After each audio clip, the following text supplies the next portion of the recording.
Get ready to dive deep into the heart of real life stories, uncover valuable lessons, and explore the intriguing world of random topics that truly better. Ever wonder where life chase dreams, navigate through tough decisions? Get ready for candid conversations that will leave you thinking, laughing, your real stories, and valuable lessons in the delightfully random quiet. Subscribe now and let's embark from the stream together. G Talk.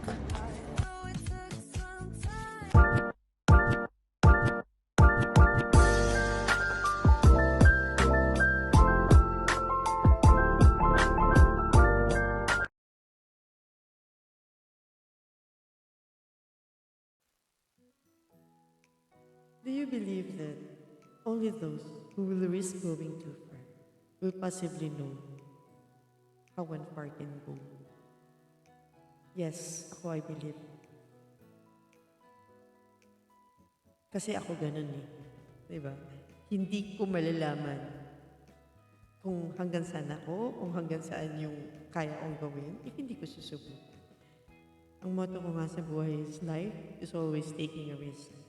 Lahat, taking a risk. Pumasok sa isang negosyo, taking a risk. Nagmahal ka, taking a risk. Nanganak ka, taking a risk. Lahat ng bagay na ginagawa natin, usually, taking a risk. Di ba? Kumbaga, lalo na tayo mga babae, di ba, nanganganak tayo. It's taking a risk. Kumbaga, may kasabihan nga, di ba? Ang isang pangalaw natin nasa hukay. Kapag nanganganak tayo. It's like competition. Kumbaga, sa isang competition, hindi natin malalaman kung mananalo tayo kung hindi tayo lalaban. Ako kasi, ganun ako eh. Kasi iniisip ko kung ano ba yung magiging future ko ganito eh. Diba? Ano ba talaga yung gusto kong gawin? Well, kasi iniisip ko siya. Kesa inaaksaya ko yung oras ko pa iisip. Gagawin ko na lang. Ngayon na, kumaga. Ay, gusto kong maging ganito, gusto kong gawin to, gusto kong gano'n, gusto kong mag-business ng ganito. Gagawin ko na ngayon. Kasi pag hindi, ulit-ulit lang eh. Sasagi lang sa isip mo yan. Sayang lang yung time sa pag-iisip. Sa mga bagay-bagay na hindi mo naman ina-action yan. Ako kasi ganun, ma-action. Alam yan ng mga tao na nakakakilala sa akin. Minsan nga, sanay na sanay ako ma-pressure sa mga bagay-bagay. Bigyan mo akong responsibility. Pressure na pressure ako. Kahit stress na stress ako, but still, happy akong ginagawa yung isang bagay na yan. Kasi bakit? I'll take all the pressure as a challenge. I'll take all the stresses in my life as a challenge. Kumbaga, kapag may problema ako, I'll take it as a challenge. Lagi kong iniisip, ang problema, hindi yan hindi yan negative for me. Ang problema, talagang lahat naman ng tao may problema, may nakaligtas ka sa problema, di ba wala naman? Nagkataon lang na magkakaiba ang ating mga problema. May mabigat, may magaan, pero lahat wala nakaligtas dyan. Di ba? Pero it depends na lang sa ating mga nagdadala kung paano natin i-handle ang bawat bagay sa buhay. Kumbaga, kung sumali ka sa isang competition, kung nanalo ka, of course, may nananalo. Natalo ka, of course, may natatalo. Ganun lang kaliteral. Sa isang kompetisyon, sa isang laro, o kahit ano pa man yan, bagay na yan, of course, may nananalo, may natatalo. Pero lagi niyong tatandaan, mas lamang ang tao alam i-handle ang mga bagay-bagay. Alam niyang i-handle ang kanyang success or pagkapanalo. Alam niyang i-handle ang kanyang pagkatalo. Kapag natalo, the following day, move on. Ganun talaga eh. Hindi lahat ng bagay aayon sa kagustuhan mo. Ganun talaga. Well, ako kasi, simple. Kapag hindi binigay sa akin, hindi pa panahon. Kapag hindi binigay sa akin, iniisip ko na may mas magandang opportunity na nakalaan. Yun lang, ganun lang kasimple. Hindi ko inaano kasi yung iba sobrang affected sila na matalo. Hindi nila alam how to handle yung pagkatalo. Yung iba sasabihin pa na never kang natalo. Paano mo na siguro? Sa buhay ko lang ganun.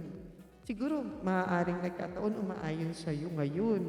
But always remember ha, ang isang bagay, ang isang success, if you really don't know how to handle it, ending, talo pa rin.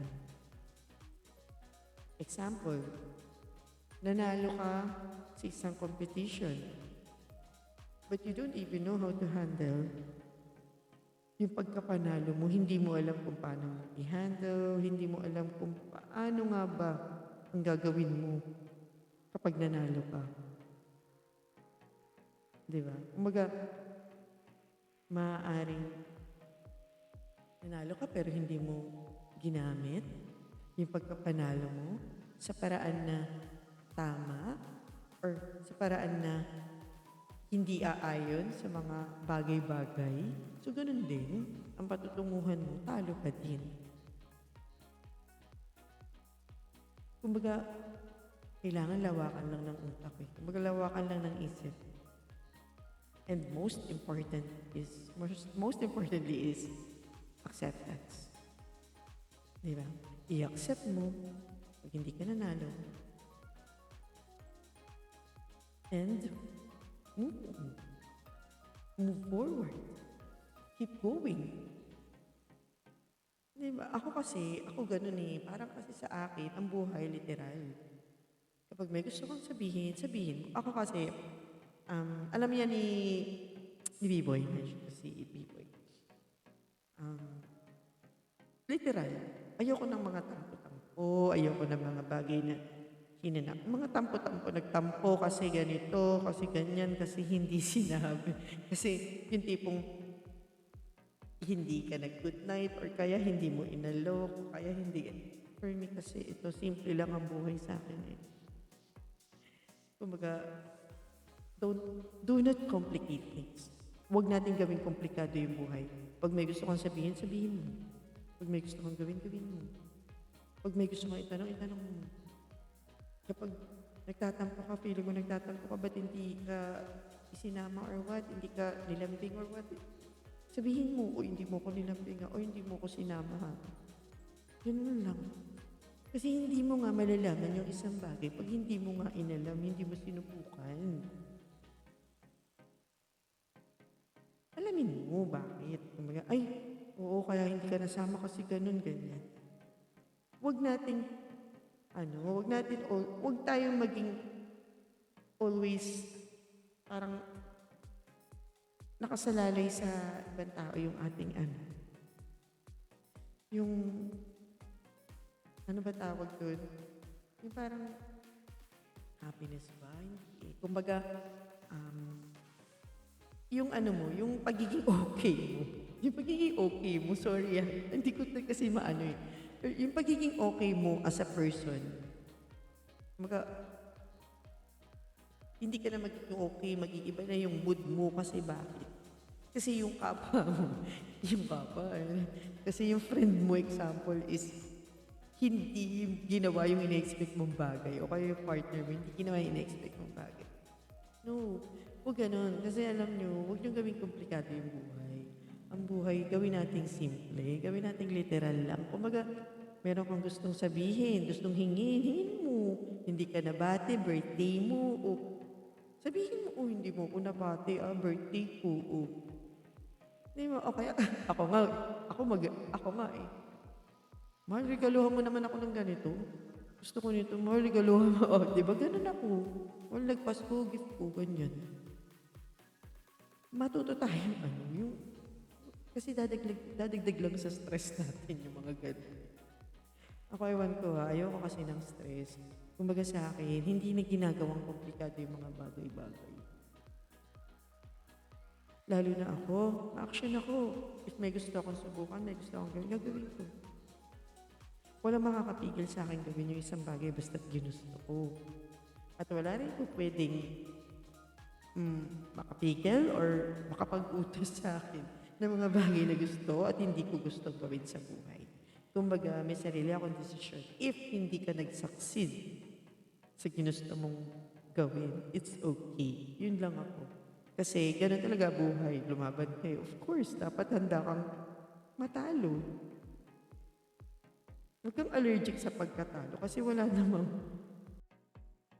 Ako nga, gusto ko yung na-challenge ako eh. Yung, ano mo yung... Kasi diba, courage, nagdadala ko eh. Courage is grace under pressure. Feeling ko pag ang isang bagay, ginagawa ko ng tipong pressure ako. And then, na-achieve mo yung bagay na yun, kasi saya mo. Minsan, may mga tao na hingi sa'yo na na yung bagay is, yung iisipin mo, imposible. Pero ang gagawin mo, tatry mo pa rin gawin. Hindi magugulat ka, nagawa mo. Masarap sa feeling. Masarap sobra. Ganun ako. Hindi ko sasabihin, I never say no. Kumaga, pag ang isang bagay, tinry mo.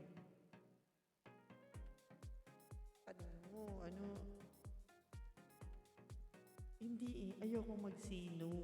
Susubukan ko muna. Pero of course, I never promise. Ayoko mangako.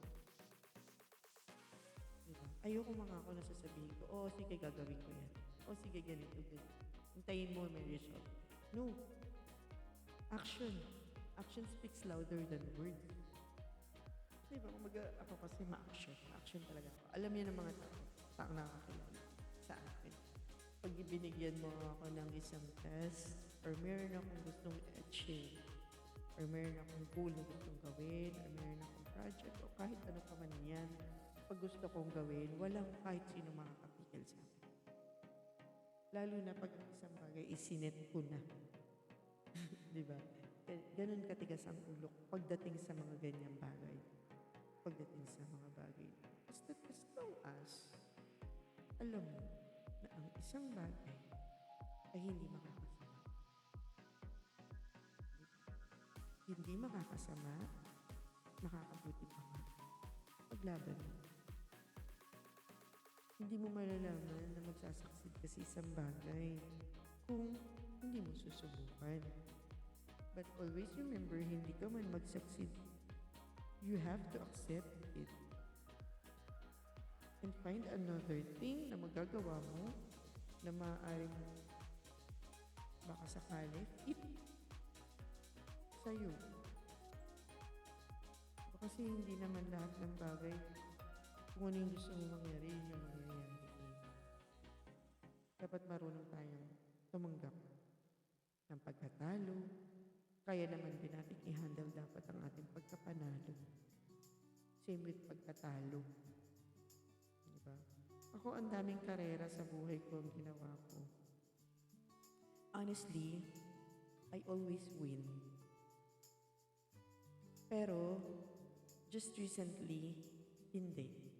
Hindi ako nanalo. But I accept it with wholeheartedly. Diba? Kasi bakit? Isa lang inisip ko. Maaaring hindi ito ang nakalaan para sa akin. Maaaring mas may magandang plano ang Diyos para sa akin. Yun lang. Nag-iwala ako sa kung ano yung gusto ng Diyos. And then, until ito, kausap niyo ako. Why? Because, hindi ko rin ini-expect na pupunta ako sa ganito, magbablog ako, naman ako nahihiya sa mga ganito. Kaya lang, hindi ko naisip. Kasi kung naisip ko to, kung di sana nung pandemic, inumpisahan ko na magagaganito, di ba? Magdadaldal. Baka, ang dami ko na sobrang followers. But, unexpected to. Kumbaga, nung hindi na ako busy, in-update ko lang yung aking Facebook account until I found na monetize ako ganyan. Tapos, konti na lang pala, achieve ko na. Ma-achieve ko ng mga minutes of views. And then, may magkakaroon ako ng mga stream ads na yun yung magiging way para magkaroon ako ng income, di ba? Yung ginagawa ko may patutunguhan. Hindi ko pinapagod yung sarili kong dumaldal dito. Nang alam kong sa wala lang, kumbaga nagpapapansin lang. Of course, hindi. Kumbaga, lagi na ang mga bagay-bagay sa buhay natin, gawin natin kapaki-pakinabang. Ang advantage lang is, relax lang. Diba? Ang sarap kaya maging vlogger.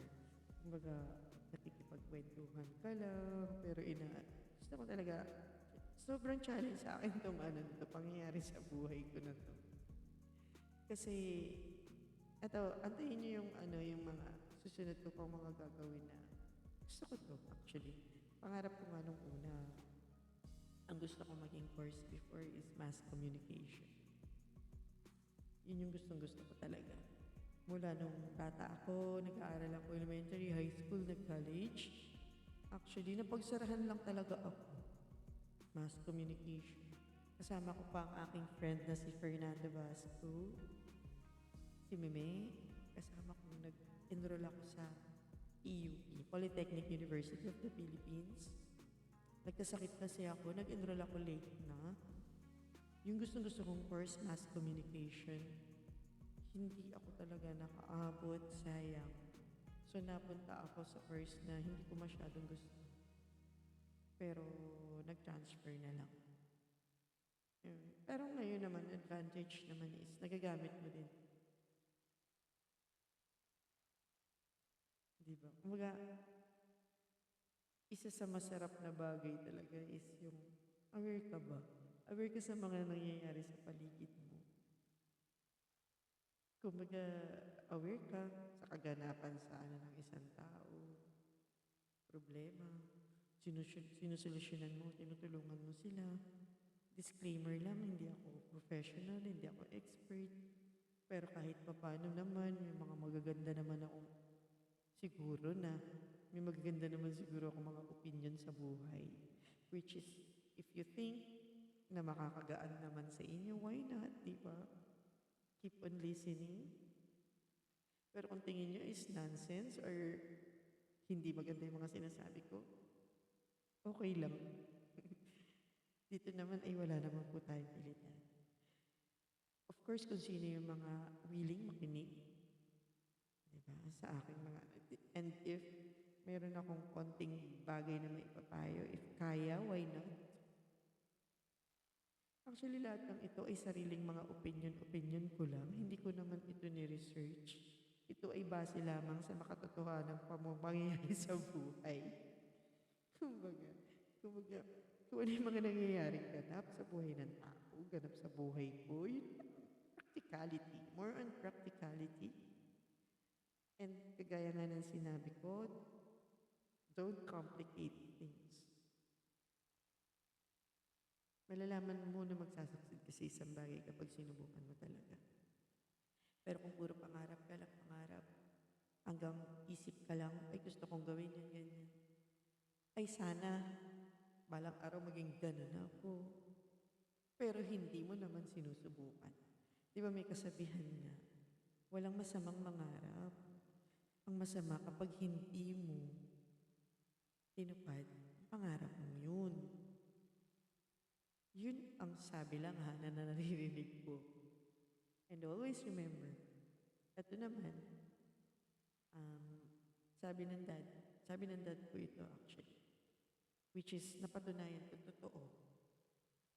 Yung father ko, ang dami sinasabi nun na, mapuprove mo talaga na, oo nga no.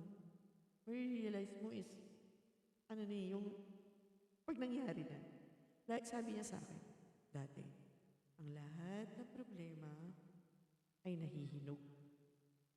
Ang ibig sabihin daw, hindi mo kailangang istresin ang sarili mo sa mga problema na dumarating sa buhay mo.